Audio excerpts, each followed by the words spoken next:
हरे कृष्णा दोस्तों, राधे राधे। आप सभी का हमारे आदि पूजा भक्ति चैनल में बहुत बहुत स्वागत है।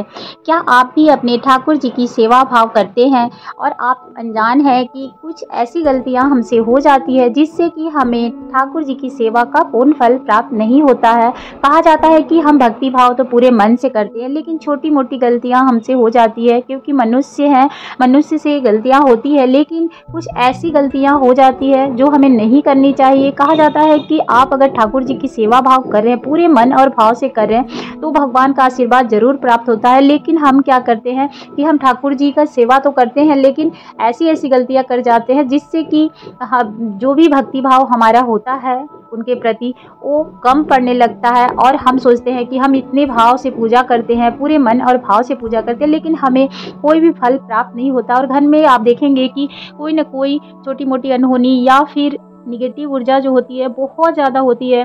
हम पूरे दिन भक्ति भाव करते हैं, अपने घर की काम करते हुए पूरे सेवा करते हैं मन से ठाकुर जी के, लेकिन हमारी ऐसी ऐसी गलतियां हैं जिसके कारण हमें पूर्ण फल नहीं प्राप्त होता। आप बहुत से ऐसे घर में देखे होंगे, कहते हैं कि हम पूजा बहुत करते हैं लेकिन फिर भी हम दुखी रहते हैं। क्यों दुखी रहते हैं, उस सारे सवालों के जवाब आपको इस वीडियो में मिल जाएगा, तो आप पूरा देखिएगा, इसकी बिल्कुल भी मत कीजिएगा। तो आइए हम आपके साथ शेयर करते हैं कि हमसे क्या क्या ऐसी गलतियां होती है जिससे कि हमें पूर्ण फल की प्राप्ति नहीं होती है और हमारे जो देवी देवता होते हैं वो भी हमसे रुष्ट हो जाते हैं। पहला कारण तो होता है कि क्या है कि देखिए, ये माताएं बहनें के लिए ही ये वीडियो है, जो कि आप समझ सकते हैं हमसे छोटी मोटी गलती होती रहती है क्योंकि हमारे ऊपर घर का इतना भार होता है और हमें पूरे दिन घर के भी काम, अपने बच्चों का भी देखभाल, उसके बाद हमें ठाकुर जी की सेवा करना, जितने भी देवी देवता आप अपने घर में रखे हैं उनकी पूजा भी करना होता है, उसी में हमसे गलती हो जाती है। तो अगर जो भी माताएं बहनें ये इस गलती को दोहराती हैं तो आज से ही छोड़ दें, क्योंकि देखिए, जब आप ठाकुर जी अपने घर में विराजमान किए हैं उनकी सेवा भाव करने के लिए, तो आप उनकी सेवा पूरे मन से करें। अब अगर आप नहीं कर सकते हैं तो आप ठाकुर जी को घर में ना लाएं, क्योंकि देखिए, आप उतना ही देवी देवता रखें जितनी की आप पूजा कर सकते हैं, उनका सेवा भाव कर सकते हैं। क्योंकि अगर आपसे नहीं पूरी तरह बन पा रहा है तो आप ठाकुर जी को लाके उनका अनादर बिल्कुल भी ना करें। और अगर मान लीजिए हम जैसे मानसिक धर्म में होते हैं, महिलाएं तो होती ही है, तो आप 5 दिन जो होते हैं उसमें बहुत सारी माताएं बहनें होती हैं जो ठाकुर जी की सेवा उसी में करती है। लेकिन ये गलती आप बिल्कुल भी ना कीजिएगा। मानसिक धर्म में कभी भी ठाकुर जी की सेवा ना करें, आपका कितना भी मन हो, लेकिन है तो ठाकुर जी लड्डू गोपाल के रूप में ही आप उन्हें देख रहे हैं, लेकिन वो तो हैं तो भगवान, तो इसलिए आप उन्हें स्पर्श बिल्कुल भी ना करें। मानसिक धर्म के दौरान बिल्कुल भी ना करें। इसकी भी आपको पूरी जानकारी हम आपको देते हैं। मानसिक धर्म में अगर हम होते हैं तो हमें 7 दिन तक नहीं पूजा करनी चाहिए। 7वां दिन से आप पूजा कर सकते हैं, वो भी आप देव का पूजा 7वें दिन कर सकते हैं मानसिक धर्म में। और आप नहीं तो ऐसे देवी माँ की पूजा आप 5 दिन के बाद 6ठा दिन से कर सकते हैं। लेकिन कहा जाता है कि देव का पूजा जो होता है वो 7वें दिन करना चाहिए। तो आप अपने ठाकुर जी या लड्डू गोपाल जो भी आप आस्था भाव से उनकी पूजा कर रहे हैं, तो उनको आप स्पर्श बिल्कुल भी ना करें। इससे हमें पाप की भागीदारी बनना पड़ता है। तो आप ऐसा गलती अगर कर रहे हैं तो बिल्कुल भी ना करें। आप कि आपके घर में बड़े बुजुर्ग कोई भी होंगे, चाहे फिर आपके बच्चे जो थोड़ा उनकी सेवा कर सकते हैं, उनसे आप भोग लगवा दें। उनसे जितना हो पा रहा है उतना ही करा दें। और नहीं, अगर मान लीजिए आप अकेले हैं, कोई नहीं करने वाला है, तो आप एक काम कर सकते हैं। अगर आप मानसिक धर्म में हैं तो उस दौरान आपको मानसिक पूजा, जिस टाइम आप अपने लड्डू गोपाल की पूजा करते थे उसी टाइम आपको स्नान कर लीजिएगा। क्योंकि देखिए, ठीक है हम अशुद्ध हैं, लेकिन ये भी भगवान की देन है, तो हम उस टाइम अपने नहाकर कुछ तो बाहरी स्वच्छता का ध्यान रख सकते हैं। उसके बाद आप बैठ जाए बाहर में ही, और आप पूरे ध्यान से जैसे प्रतिदिन अपने लड्डू गोपाल की पूजा करते थे वैसे मानसिक पूजा आप कर सकते हैं, उसमें ध्यान लगा सकते हैं। उससे भी पूजा का फल मिलता है और लड्डू गोपाल आपके भूखे भी नहीं रहेंगे, लगेगा जैसे मैंने उनकी सेवा कर दी। तो इससे भी आपका जो पूजा का भाव है वो पूरा हो जाता है। ऐसा नहीं है जब हम अपने हाथों से ही सब कुछ चढ़ाते, चाहे उनकी सेवा करते, तभी हमें फल मिलता है। हम अगर मानसिक पूजा भी करें, क्योंकि भगवान भी जानते हैं कि हमारे साथ ऐसी क्या मजबूरियां हैं, क्योंकि ये सभी के साथ है, माताएं बहनें के साथ ही है। और अगर मान लीजिए अगर भाई बंधु जो पूजा करते हैं वो तो प्रतिदिन कर सकते हैं। आप अगर लड्डू गोपाल को अपने घर में लाएं तो प्रतिदिन उनकी सेवा करिए अपने भक्ति भाव से, जितना आपसे होता है। लेकिन माताएं बहनें ये जरूर कर सकती है कि मानसिक धर्म में बिल्कुल भी स्पर्श न करें, नहीं तो आपको दोगुना पाप की भागी बनना पड़ सकता है। तो आप बिल्कुल भी ऐसा गलती मत कीजिएगा। अगर आप कोई भी माताएं बहनें अगर ये कर रही हैं तो आज से ही छोड़ दें। और जब भी आप पूजा करें 7वां दिन से पूजा करें, क्योंकि कोई भी देव की पूजा 7वें दिन से होती है।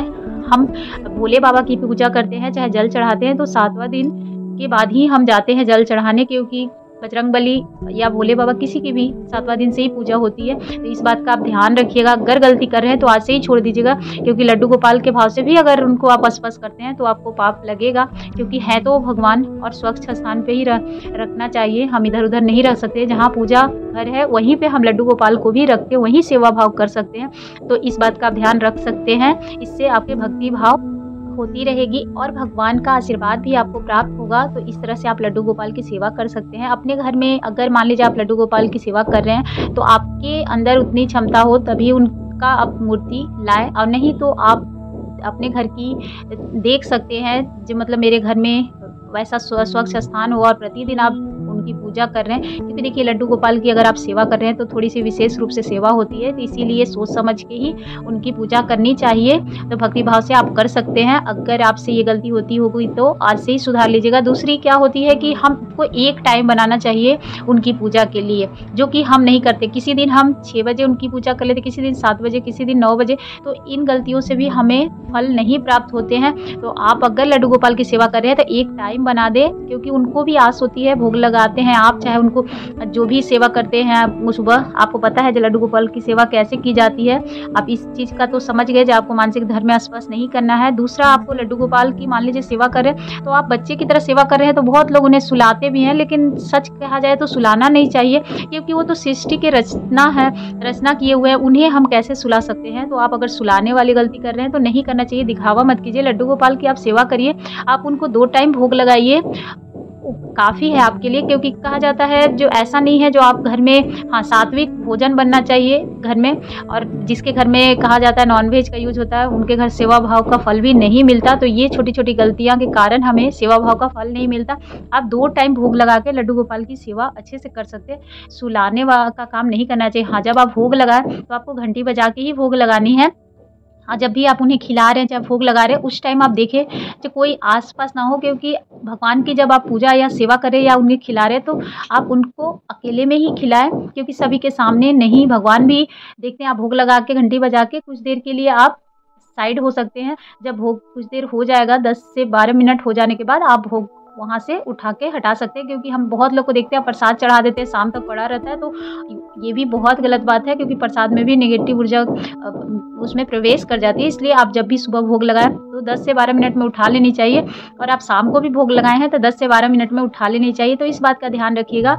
लड्डू गोपाल को सुलाया तो नहीं जाता है। अगर आप कर रहे हैं तो ये आपके भक्ति भाव है, लेकिन ये छोटी मोटी गलतियां को आप चाहे तो सुधार सकते हैं। सात्विक भोजन का ही भोग लगाएं, और नहीं तो आप बिना नमक का ही सिर्फ भोग प्रतिदिन लगा सकते हैं। और नहीं तो आप कोई भी ऐसा ड्राई फ्रूट हो गया, आप अगर दूध का भोग लगा सकते हैं। क्योंकि देखिए जो लड्डू गोपाल होते हैं वो माखन, मिश्री, दही, यही सब आप मतलब उन्हें अगर भोग में देते हैं, उनकी पसंद की जो भी भोग है, तो उससे बहुत प्रसन्न होते हैं। कोई ज़रूरी नहीं है जो हम प्रतिदिन उनको नमक का ही भोग लगाए। आप अगर ठाकुर जी के भाव से उनकी पूजा करेंगे तो आप चाहे तो 2 टाइम भोग लगा के उनकी पूजा भाव कर सकते हैं। ऐसा कोई दिक्कत नहीं है जो आपको 4 टाइम लगाना।